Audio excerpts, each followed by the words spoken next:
but at the end, you know, when it matters most in terms of what I call winning time, they just could not make the plays on either end of the floor. Yeah, I like that term, winning time. But as you said, they didn't get run over, but just couldn't convert when they needed to in the end. Let's check out Indiana's starting lineup. Mahinmi is out there with C.J. Miles. Then it's Paul George. Then it's George Hill. And it's Ellis at the 2 spot. First off, look, every year there are all-star game snubs, and perhaps last year Monte Ellis was the big one in the West. Hard to leave him off given the way he played for the Mavs.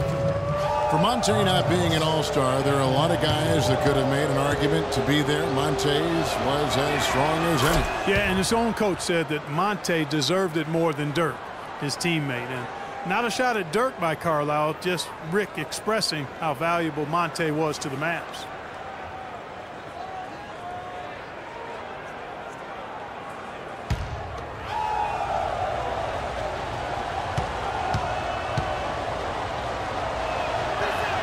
He hits both from the stripe. Monte Ellis has always had a knack for the big shot. When things are on the line, he is a guy that is not afraid to step up. And Kevin, last season, he had a number of big second halves and fourth quarters for the Mavs. Really took over that primary scoring role from Dirk Nowitzki. Stole a lot of games for them last season. And that one's good. Nice work on the inside. Hard to get that one up and over the big fella. Well, it's not supposed to be easy down there, and a little artistry on the inside helped him make it happen. Here's Wiggins after the made shot from Monte Ellis. The drive by Rubio. Here's Towns. That's in, coming off an assist from Rubio. Yeah, Monte did have a lot of big second halves for the Mavs last season. Seems like at least half a dozen games for them, he would just take over. Started to get looked at as the top go-to guy late. Rubio outside. Garnett with a screen on Ellis. Here's Towns, and the rejection by Mahinmi. Oh, and here we go. Ellis has got it, the fast break chance. And George with the stop. Oh, Maestro, he is so good at making those lead passes, like conducting an orchestra. And for Monte, it makes sense to go to him late in games. He's so fast that he can create a shot anytime he wants. And very rarely does he not give you a chance to win with just one shot remaining.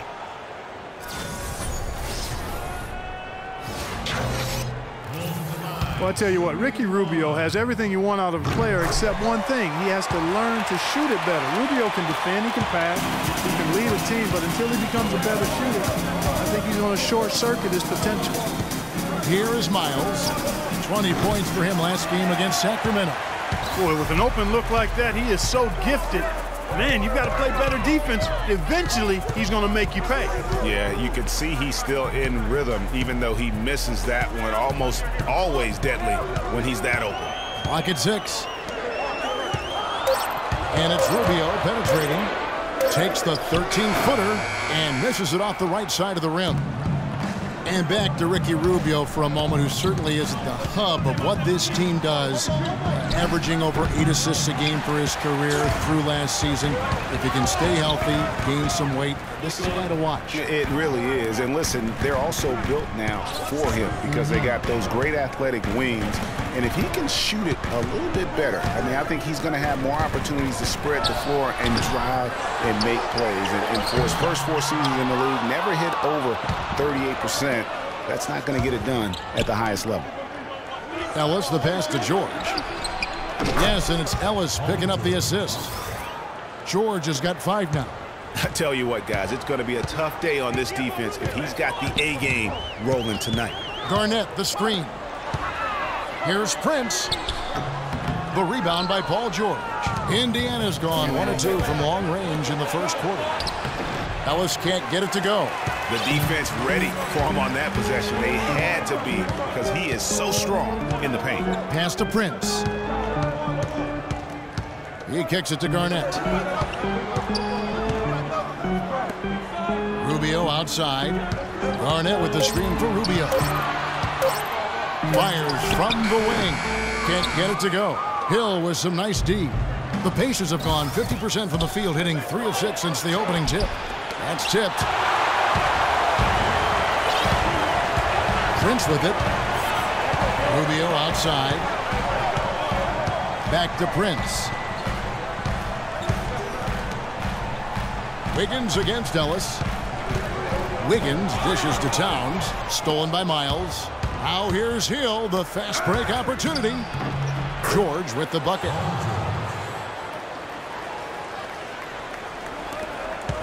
Timberwolves trail by 4.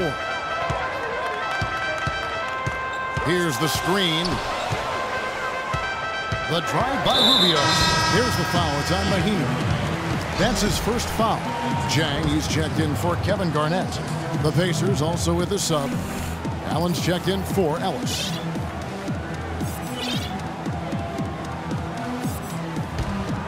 Ready? All right, let's go. Here's Towns. He's coming off a 10-point game against San Antonio. And equally impressive on the backboards. I thought his rebounding was huge. And Miles kicks to Mahinmi.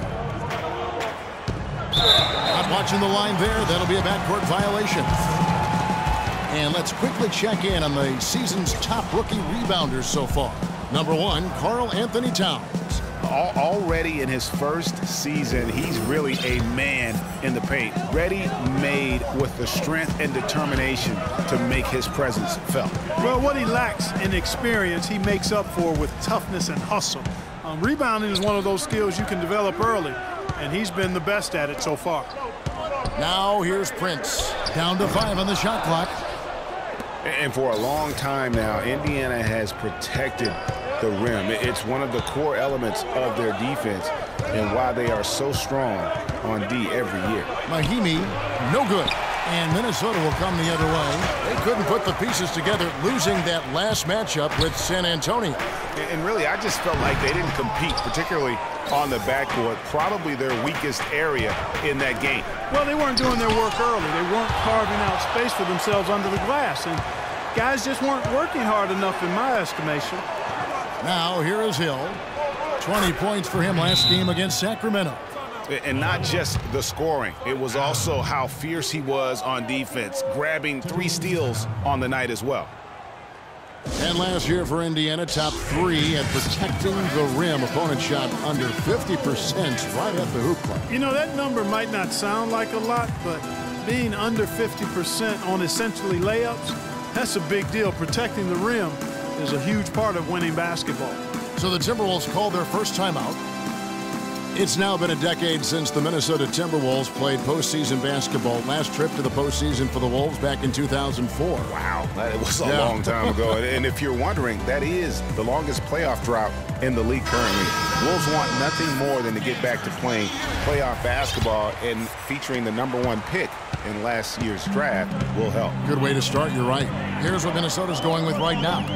Bielitsa is checked in for Towns. Shabazz Muhammad comes in for Tayshaun Prince. Kevin Martin is checked in for Wiggins. And Zach LaVine subbed in for Ricky Rubio. Up the floor. That's good from Allen on the assist by Young. Allen's got 5 now. This is not a tough case to crack. I mean, if they want to put an end to this run, they'll need to start getting back on defense. Yeah, you can't fall asleep in transition. Everybody needs to hightail it back to stop these fast break chances. And, you know, even though the Wolves have been out of the playoffs so long, you get the sense it won't be too much longer. They've got a really nice core to build around, and I think could be special, especially Andrew Wiggins. Now here's Muhammad. He had a 15-point outing in their last game against San Antonio. Martin wide open. He fires. Another miss by Minnesota. They've been beating them to a lot of those loose balls and rebounds here to start. Yeah, the half and half balls are going their way, and that's really a function of effort and intensity. You know, the ball doesn't discriminate. Whoever goes and gets it, that's who owns it. And as you mentioned, the Wolves could be back in the playoffs in due time. They are headed in the right direction. Some mistakes have been made along the way, but you have to like their future now. Here's LaVine. 17 points in his last outing, and that one's good. Well, he doesn't waste too many of those chances close to the basket. And here's Indiana. They're on an 18-7 run. Young passes to Hill.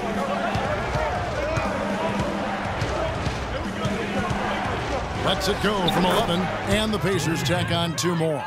And it really starting to look like they're going to have one of those days where nothing goes wrong.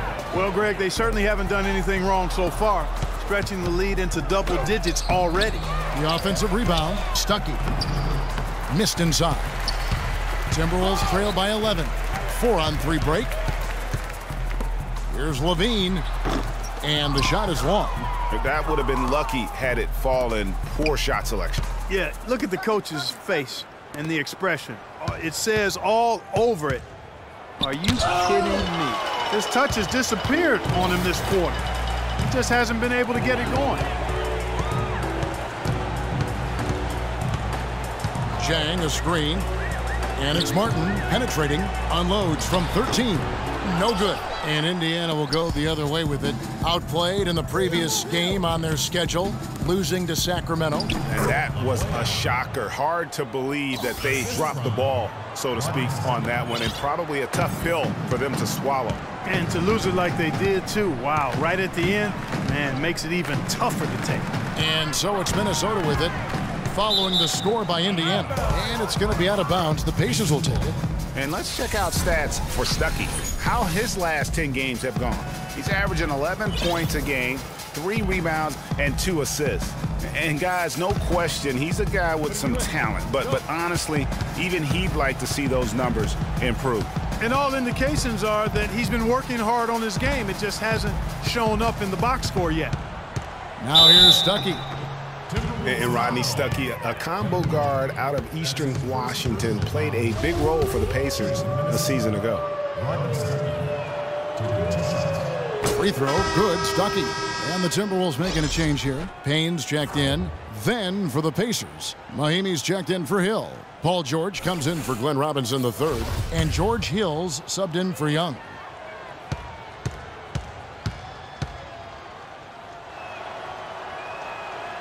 That one is no good. Indiana didn't have a great record on the road last season. Only went Clark 15-26 on the year, and it cost them down the stretch. It really did, Kevin. I mean, the Pacers had a bumpy year with all of the injuries, particularly with George being out for most of the year. His absence was most noted in those tough road games, I think. They've come out with a take-no-prisoners approach on the glass today. Yeah, and it's already got them a +5 margin in the rebound column. Boy, such outstanding patience and decision-making for them offensively. Absolutely. Their ball movement has been outstanding, and they're piling up the assists. The Pacers have gone 3 of 4 at the free throw line tonight. And it's been an average year, really, at the free throw line for this group, only around 75%. And, Kevin, it's something they've been working very hard to correct and to change. I mean, they know how important it is to fix that inability at the free throw line. And a double-digit lead on the scoreboard as we end the first quarter of play. It's the Pacers leading by 17. And we'll get it going after this from the Target Center.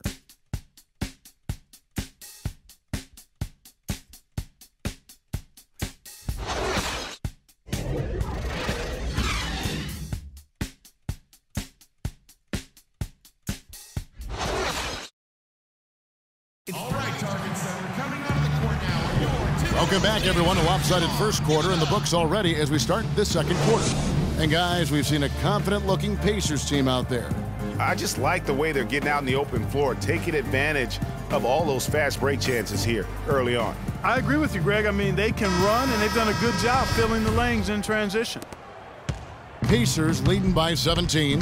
We've got Tayshaun Prince. Payne out there with Towns. Then it's Wiggins, and it's Miller in at the 1. So that's the lineup for Minnesota. And Budinger gets it to go. Buddinger's got the opening basket here in the second quarter for Indiana. Here's Miller. There's the pick. 6 on the shot clock. Dishes to Prince from past the arc. And a great assist by Miller as that one goes in. Prince has got his second basket of the night. Indiana's gone 3 of 5 from beyond the arc so far tonight. The dish to George. Right wing.